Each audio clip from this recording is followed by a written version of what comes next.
Welcome back. We have Joe Davidyock, head football coach at Reynolds High School. Coach Davidyock, this is already year 3 for you. Time's flying by. How's it feel being year 3?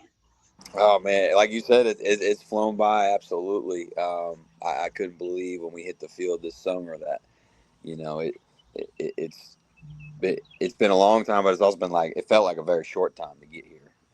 There's a lot of Yeah. work that's gotten in to get here, so I'm excited about it.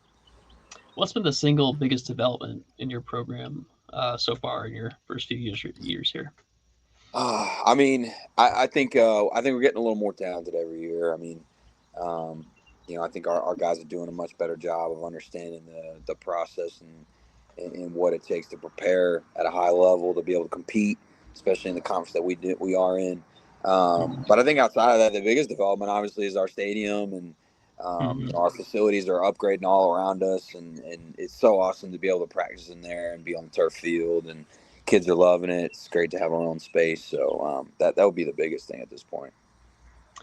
Kind of give people the basics on the stadium project, because we people that watch from all over the state might not know. You're getting the stadium built. What's it going to be called? When's it planned to open? Just kind of give us the basic details on it. Yeah, so it's going to be a Crater Family Stadium and Field. Um, it's going to be right next to actually Herman Bryson Gymnasium Mm-hmm. and Wiley Middle School. It's we're building a all brick structure. It's very intimate. It's tight.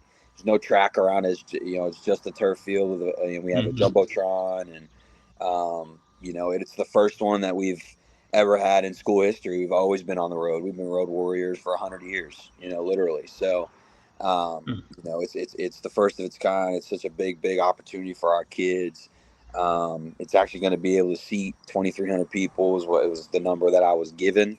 It Okay. was supposed to be a lot less, and we were told it was supposed to be 2,300 this time around. So we're actually adding those pieces of the bleachers in later this summer. Um, Awesome. but yeah, the field's all completed. They're actually working on the press box as we speak. Mm-hmm. And it's also going to have a small banquet hall on the bottom and another Okay. concession stand and bathrooms and things like that. But man, they're Awesome. rolling. It looks great. It's going to be one of the best in the city, and I'm excited. Yeah, it's gonna be one of the best in the state when it's complete. I can't wait to come see it when it's done. Are we thinking like week one? Yeah, week one. Okay. That's it. We'll probably have some cosmetics though, like just finishing up. Mm-hmm. But it will be open week one. We're going to be in there against North Forsyth. That'll be our big kickoff, and I Mm-hmm. know it's going to be jam packed, and it's going to be. I bet it's going to be standing room only. So, Yeah, that's gonna be a um, special night. yeah, it's going to be awesome.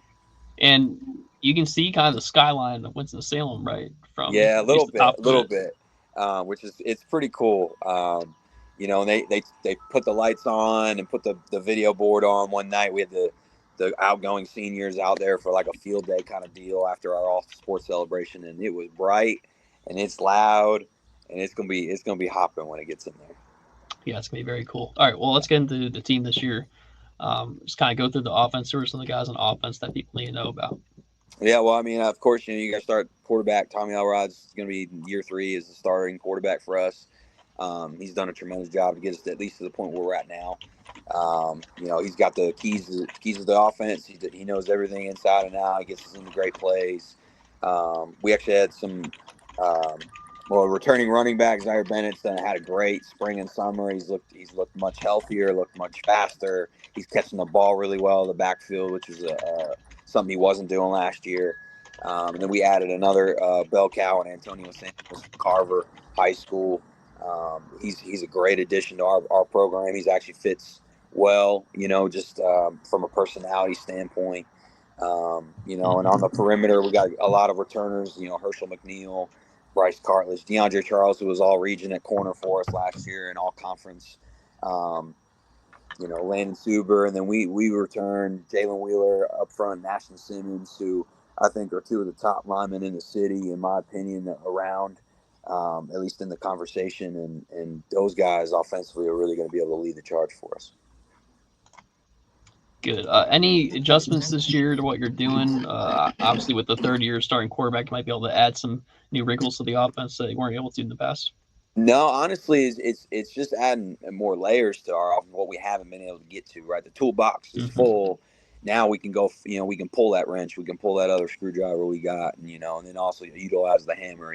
So it's really just a maturation in the process of our scheme. We are air raid, but we're trying to grow in the run game a little bit more. It's been something of an Achilles heel for us in the last couple of years. So this year we want to be able to run the football a little bit better, and but we do want to be a little bit more efficient in the pass game, as well. We really want to be able to spread the ball around and give guys opportunities. We were very right-handed with Joe Crowley and Mac Murphy over the last 2 years, and now we got a little more balance, which is going to help us in the long run for sure offensively. Is there anything that kind of made some apparent to you watching film in the off season? Like maybe you had some time away from the season, went back and watched stuff. Anything that stood out to you kind of after the fact, just watching it back in the off season? I think there's growth absolutely there. Our kids always play hard. Our kids are always, giving us a shot to be in a lot of games. What I think shows up on film is we still do have a long way to go. I mean, we're in year 3 of a complete rebuild, and when I got here, there's a lot of things that we had to get better at to ensure an opportunity to compete in the CPC.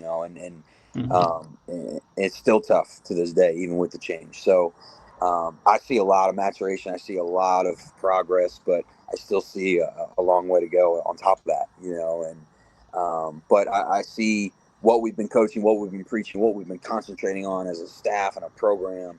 I'm seeing it happen slowly on film, and that's what I've liked. I mean, we've completely flipped the turnover differential. I think we were -3 in year 1. We were +11, I think, in year 2. We had no sacks practically in year 1. We go to 33 sacks in year 2. Things like that are happening for us. We're turning the ball over less. So there's great things happening for our guys. It's a testament to their buy-in and the great job our staff is doing. Defensively, I think there's 3 starters back this year. There were 7 on offense. Who are some of the guys that we already mentioned? I mentioned some of them, but who are some of the guys on that side of ball you're looking forward to seeing? Yeah, Jalen Wheeler, of course, he's actually going to be up front defensive line for us. And he did a great job. He started on both sides of the ball for us last year. He's going to do the same thing again.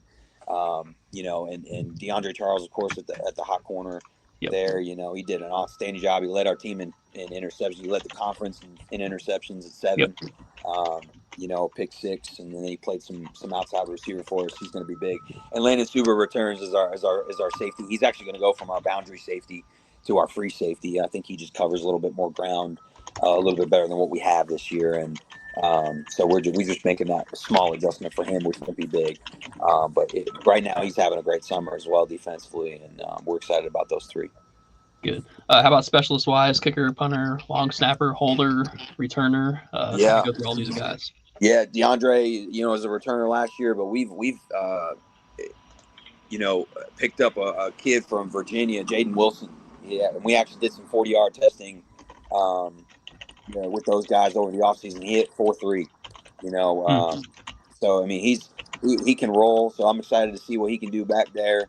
We graduated both our punter and our kicker, but we had a very young kicker in JV as a freshman last year, Chase Delgado. He's pretty much going to take over the reins, and he's just as good as Josh Norris was last year, in my opinion. And I think he's going to be a great addition to our team on Friday night. And then, punting, we're still trying to figure that out. We got some guys that I think can definitely do the job. Herschel McNeil with our rugby style punt, he's done a great job there. So that he gives us a little bit more in that sense. But we got a couple other kids a little bit more of a leg if we want to kind of go simple, safe punt. But other than that, everybody's kind of by committee and where we can fit and best 11 we can find.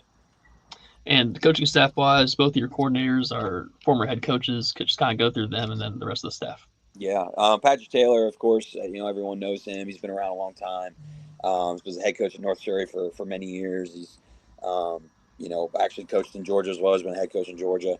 A wonderful person. He's our assistant head coach. He does a great job with our quarterbacks, and really is a big reason for, how well our offense has played and how much we've progressed offensively. And then Coach Griffin, who's been a mainstay in the city of Winston for a very long time, was the head coach at Carver, was defense coordinator at Parkland and North Forsyth, has done an outstanding job just completely flipping our defense. In year one we gave up 400 and X amount of points, and now we're down to 230, and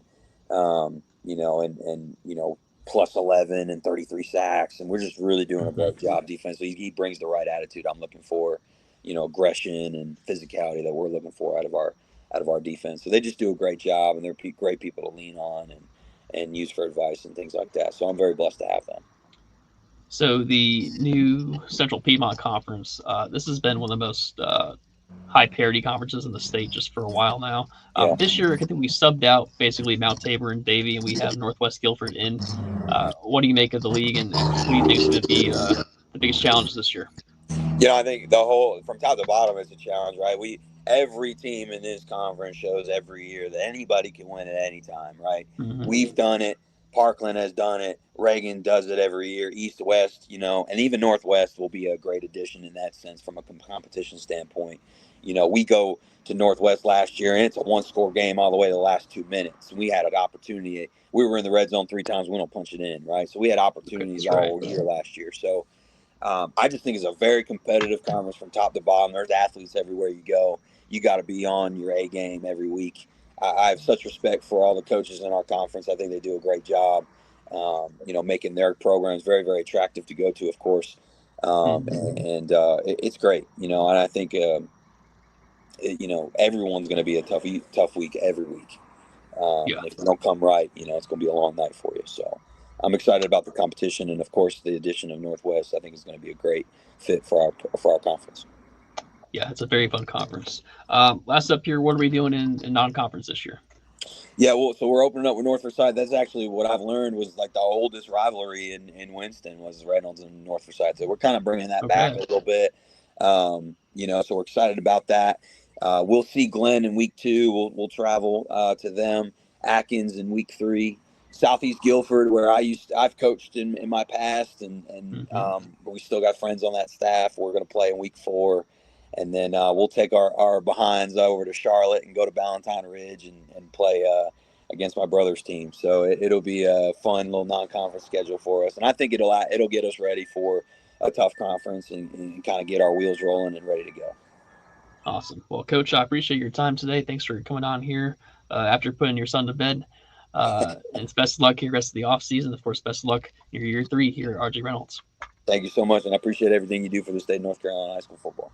Yes, sir. Thank you. Yep.